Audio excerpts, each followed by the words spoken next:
9 जुलाई 2024 यानी कि आषाढ़ मास के मंगलवार के दिन इस एक सफेद फूल वाला उपाय को आप लोगों को कर लेना है। यह एक ऐसा उपाय है जिस उपाय को अगर किसी विशेष दिन पर किया जाए तो भाई उस विशेष दिन का जो है वह तो हमें मिलता ही मिलता है। पर हमने उस दिन पर इस एक सफेद फूल वाला उपाय को किया है तो हमें उससे भी बढ़ा फल मिलता है, और फल बहुत जल्दी मिलता है, क्योंकि आप इस उपाय को बहुत ही बड़े और विशेष दिन पर कर रहे हो। क्योंकि 9 जुलाई 2024 यानी कि मंगलवार के दिन चतुर्थी तिथि का बहुत ही ज्यादा बड़ा महत्व होता है। इसीलिए दोस्तों, आज की इस वीडियो में हम आप लोगों को एक सफेद फूल वाला उपाय समझाएंगे, जिस उपाय को करने से अगर आपकी किसी भी प्रकार की मनोकामना है, किसी भी प्रकार की परेशानी है, सबसे ज्यादा समस्याएं आपके जीवन में ही हैं।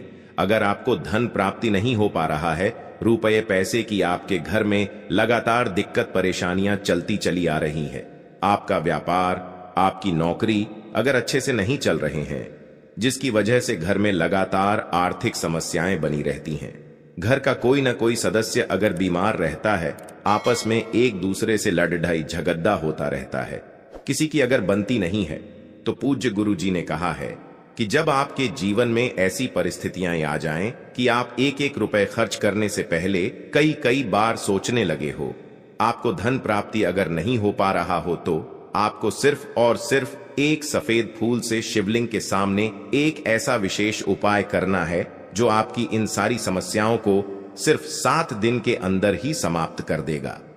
तो चलिए जानते हैं इन विशेष उपायों के बारे में। लेकिन उससे पहले जो भी मेरे भाई, मेरी प्यारी बहनें आज चैनल पर पहली बार आए हैं या मेरी आवाज आज पहली बार सुन रहे हैं, अगर आप भी महादेव के सच्चे भक्त हैं तो वीडियो को लाइक और चैनल को सब्सक्राइब जरूर कर लें और कमेंट बॉक्स में सच्ची श्रद्धा से जरूर लिखें, हर हर महादेव। दोस्तों, अब उसके बाद में दोस्तों, ये वाला जो उपाय है ये किसको करना है, तो देखो, घर का जो बड़ा और मुख्य सदस्य होगा उसी व्यक्ति को यह वाला उपाय करना है। अब वह बड़ा व्यक्ति मुख्य रूप से घर की माताएं बहनें होंगी तो ज्यादा बेहतर होगा, क्योंकि घर की जो माताएं बहनें होती हैं वह घर की लक्ष्मी होती है, और जब घर की लक्ष्मी किसी भी उपाय को करती है तो उसका फल हमें बहुत जल्दी और बहुत बड़ा होकर मिलता है। तो इसीलिए आप लोगों को विशेष रूप से घर की बड़ी माताओं बहनों को ही यह वाला उपाय करना चाहिए। अगर किसी कारणवश घर में बड़ी माताएं बहनें उपस्थित न हो, ठीक है, तो उस जगह पर फिर घर का कोई बड़ा व्यक्ति भी इस वाले उपाय को कर सकता है, कोई दिक्कत वाली बात नहीं है। सपर इस उपाय को घर के सभी सदस्य को करने की जरूरत नहीं है। घर में से कोई एक सदस्य ही अगर इस उपाय को करेगा तो उसके पूरे घर परिवार को इस उपाय को करने का फल मिल जाएगा, और जितने प्रकार की समस्याएं आपके जीवन में चल रही होंगी वह धीरे धीरे करके दूर होना शुरू हो जाएंगी। तो ध्यान रखिएगा, घर में से कोई एक ही बड़ा और मुख्य सदस्य ही इस वाले उपाय को करें। विशेष रूप से घर की माताओं बहनों में से कोई एक माता बहन इस वाले उपाय को करे, ठीक है। यह बात आपको समझ आ गई। अब हम समझते हैं इस वाले उपाय को हमें करना किस समय है। एक सफेद फूल वाले उपाय को हमें आषाढ़ के महीने के मंगलवार चतुर्थी के दिन करना है। किस समय है, तो देखिए, इस उपाय को करने का जो समय है वह सुबह का समय है और शाम का समय भी है। अब देखिए, यहां पर हम मुख्य रूप से सुबह का समय नहीं बोलेंगे, क्योंकि देखिए वह आषाढ़ के महीने का मंगलवार, और आप सभी लोग जानते हैं मंगलवार के दिन का वह आषाढ़ के महीने का मंगलवार, चतुर्थी मतलब शाम का जो समय वह होता है ना, इस दिन भगवान शिव जी का सबसे प्रिय दिन होता है। तो आप लोग इस एक सफेद फूल वाले उपाय को सुबह के समय भी कर सकते हो और शाम के समय प्रदोष काल में भी कर सकते हो। सुबह के समय अगर कर रहे हो तो 10 बजे तक भी अगर उपाय करोगे तो भी आपको उपाय का फल मिलेगा। वहीं अगर शाम के समय कर रहे हो तो इस दिन जरूर शाम के समय का ध्यान रखना कि शाम के 6 बजे से लेकर 7 बजे के बीच में अगर आप इस उपाय को कर सकते हो तो बिल्कुल कर लेना, पूरी कोशिश करना। पर यह बात आपको समझ आ गई कि आप इस उपाय को सुबह और शाम दोनों समय कर सकते हो, मतलब करना आपको एक ही समय है। घर में से किसी एक ही बड़े व्यक्ति को करना है, पर एक ही बार इस उपाय को करना है, दोनों समय नहीं करना है। आपको जो समय अच्छा लगे आप उस समय पर इस वाले उपाय को कर सकते हैं। यह उपाय आपके जीवन में धन धान्य की वृद्धि करेंगे, साथ ही साथ आप में तेज की वृद्धि भी करेंगे। अगर आप अपने व्यापार में या नौकरी में किसी कारणवश अगर रुके हुए हैं, आपको सफलता प्राप्त नहीं हो पा रही है, तो आप सफल भी होंगे और साथ ही साथ आपकी सारी समस्याओं और संकटों का अंत भी होने वाला है। तो चलिए जानते हैं पूज्य गुरुजी द्वारा बताए गए अपने सबसे पहले खास उपाय के बारे में। इस उपाय के लिए आपको सबसे पहले ले लेना है एक सफेद रंग का फूल। देखिए, सफेद रंग का फूल महादेव जी को बहुत ही प्रिय होता है, इसीलिए आपको सिर्फ एक सफेद रंग का फूल ले लेना है।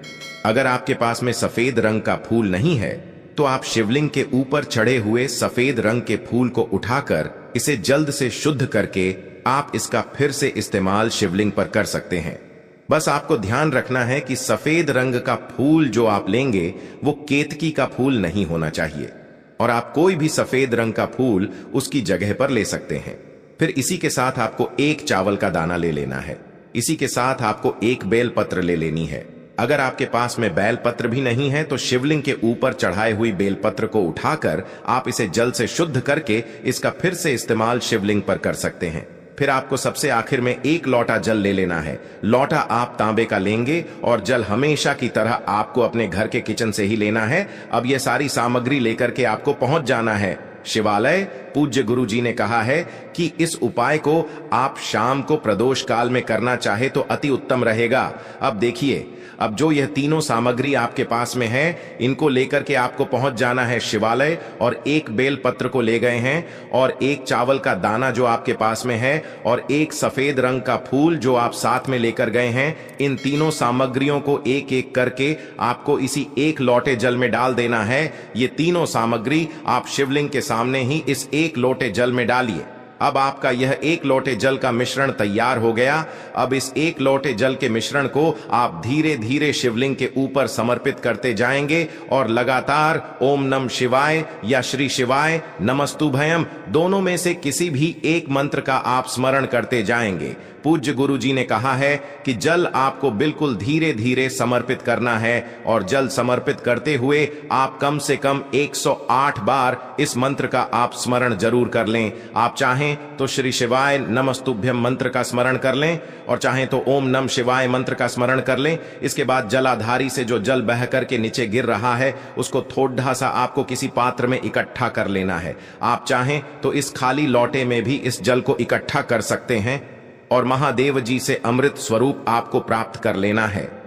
देखिए, महादेव जी से आपको बोल देना है कि हे मेरे महादेव, मेरे व्यापार में घाटा हो रहा है, मेरे जीवन में किसी भी प्रकार की सफलता मुझे प्राप्त नहीं हो पा रही है, धन धान की लगातार समस्या बनी रहती है, नौकरी सही से नहीं चल रही है, कुछ न कुछ जीवन में परेशानियां लगातार बनी हुई है। तो आपकी जो भी मनोकामना हो, उस मनोकामना को स्मरण करते हुए आपको इस जल को महादेव जी से अमृत स्वरूप प्राप्त कर लेना है, और यह जल आपको लेकर के अपने घर को चले आना है।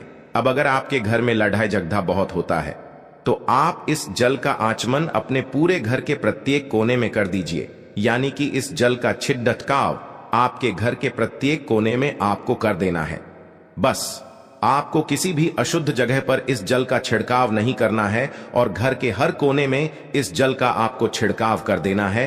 साथ ही साथ आप थोड़ा सा आचमन खुद कर लीजिएगा, और घर के अन्य सदस्यों को भी इस जल का आपको आचमन करवा देना है। फिर इसी के साथ अगर आप अपने व्यापार में सफलता को प्राप्त करना चाहते हैं, या फिर नौकरी में सफलता को प्राप्त करना चाहते हैं, तो आप जिस भी जगह या फिर अगर आपके व्यापार में घाटा हो रहा है, तो आप इस जल का अपने व्यापार वाली जगह पर इसका छिड़काव भी कर देंगे। फिर आपके जीवन में किसी भी प्रकार की अगर समस्या है, तो आप इस जल का आचमन खुद कर लेंगे। पूज्य गुरु जी ने कहा है कि जो भी इस जल का छिड़काव अपने घर में कर लेता है या स्वयं आचमन कर लेता है, तो उसके जीवन की बढ़ी मनोकामना भी महादेव जी की कृपा से बहुत ही जल्द से जल्द परिपूर्ण हो जाती है। अब जानते हैं पूज्य गुरु जी द्वारा बताए गए अपने दूसरे खास उपाय के बारे में। देखिए, ये उपाय भी आपके जीवन में संकटों को प्राप्त करके धन, व्यापार, नौकरी, इन सब को अच्छी तरीके से चलाने के लिए इस उपाय को आपको जरूर करना चाहिए। इस उपाय के लिए सिर्फ और सिर्फ आपको एक दीपक ले लेना है। दीपक आप चाहे तो मिट्टी का ले सकते हैं या फिर अपने घर पर शुद्ध आटा मढ़ करके उसका दीपक आप तैयार कर सकते हैं। इस दीपक में आपको लंबी रुई की बत्ती का प्रयोग करना है।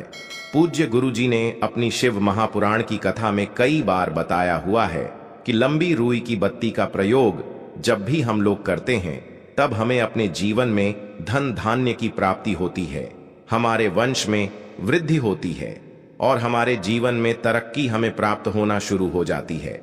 आपको लंबी रुई की बत्ती का ही प्रयोग करना है और इस दीपक में आपको घी का इस्तेमाल करना है। आपको शुद्ध देसी घी का ही इस्तेमाल इस दीपक में करना है।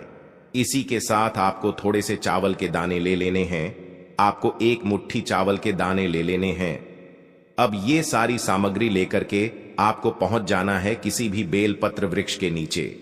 अब देखिए, दीपक जो आप लेकर गए हैं उसको सबसे पहले आप इस बेलपत्र वृक्ष के नीचे आपको रख देना है। अब ये चावल के दाने जो लेकर गए हैं आपको वहीं पर बेलपत्र वृक्ष के आसपास जड़ में आपको कहीं पर इन चावलों को डाल देना है और इसी के ऊपर इस दीपक को आपको रख देना है।